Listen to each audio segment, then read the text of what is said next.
Lauren Bacall, The Painful Truth About Life with Humphrey Bogart. Lauren Bacall, born Betty Joan Persky on September 16, 1924 in New York City, became one of the most unforgettable stars of Hollywood's golden age. With her smoky voice, piercing gaze, and magnetic presence, she built a career that secured her place among the greats of the 20th century. Her beginnings were modest. Raised by her mother after her parents separated, young Lauren grew up with a sense of grit and determination that would carry her through the challenges of the entertainment world.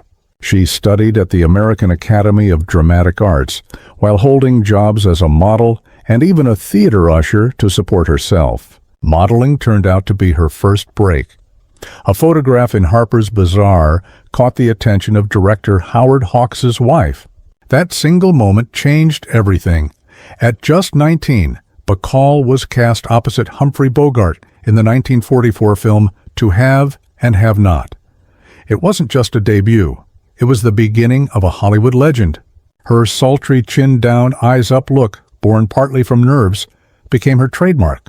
More importantly, the film sparked a real-life romance with Bogart, who at the time was married and more than twice her age.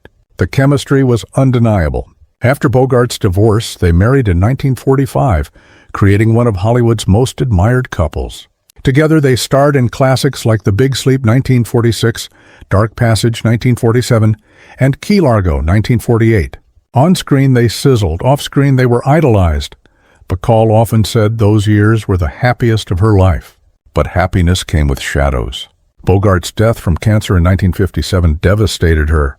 Left a widow at 32 with 2 young children, Bacall leaned on close friends like Katharine Hepburn and Spencer Tracy. She even had a brief engagement to Frank Sinatra, though it didn't last. Still, she pressed forward, refusing to be seen only as Bogart's widow. She built a career in her own right, starring in Young Man with a Horn, 1950, Written on the Wind, 1956, Designing Woman, 1957, and Proving Her Strength on Broadway, where Applause, 1970, earned her a Tony Award. Her career stretched across decades, from comedies like How to Marry a Millionaire, 1953, with Marilyn Monroe and Betty Grable, to later triumphs such as Murder on the Orient Express, 1974, and The Mirror Has Two Faces, 1996, which brought her an Academy Award nomination. She published 2 autobiographies, By Myself, 1978, which won the National Book Award, and now, 1994, both filled with candor. Lauren Bacall wasn't just glamorous. She was sharp, outspoken, politically aware, and deeply independent to the outside world. Bacall's marriage to Humphrey Bogart looked like Hollywood perfection, the young beauty and the seasoned star, bound together by passion and loyalty. But in later years, Bacall revealed what she called the disgusting truth about their relationship.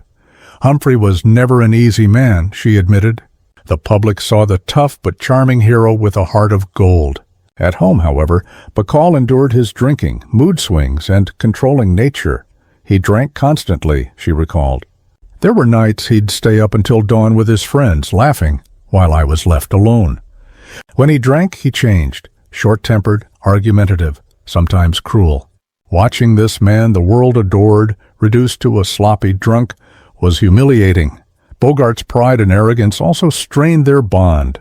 He expected to be in control of every decision. Bacall, who was only 20 when they married while Bogart was already 45, often felt silenced. He wanted me to be the perfect wife. Quiet when he wanted silence. Glamorous when he needed me on his arm. Accommodating when he demanded it. Some days I felt I had erased myself just to keep him happy. That was the most disgusting truth of all, that I allowed myself to disappear.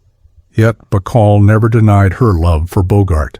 She spoke of moments of tenderness, humor, and passion, but emphasized that marriage and love are not the same.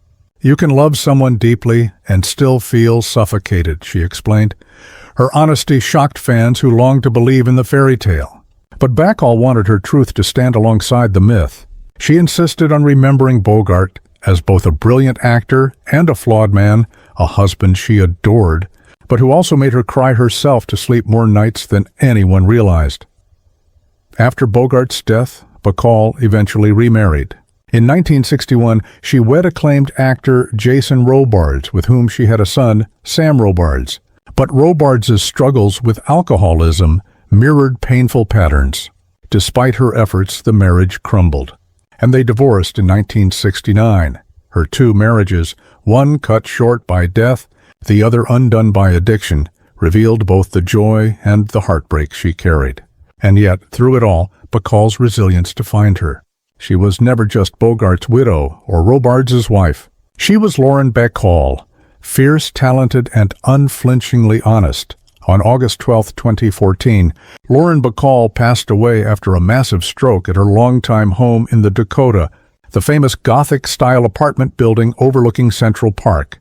She was 89.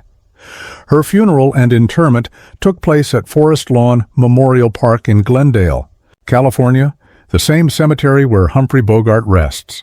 Among countless other legends of Hollywood's golden age, her final resting place symbolizes both a return to the heart of the movie industry and her permanent role in its history. Lauren Bacall's life was more than glamour and romance.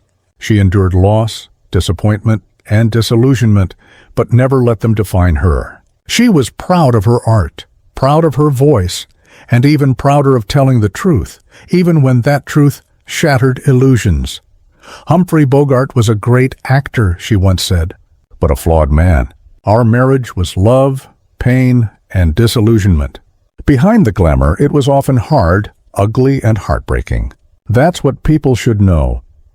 By daring to share both the magic and the misery, Bacall left behind a legacy that was not just about beauty and romance, but about honesty, strength, and survival.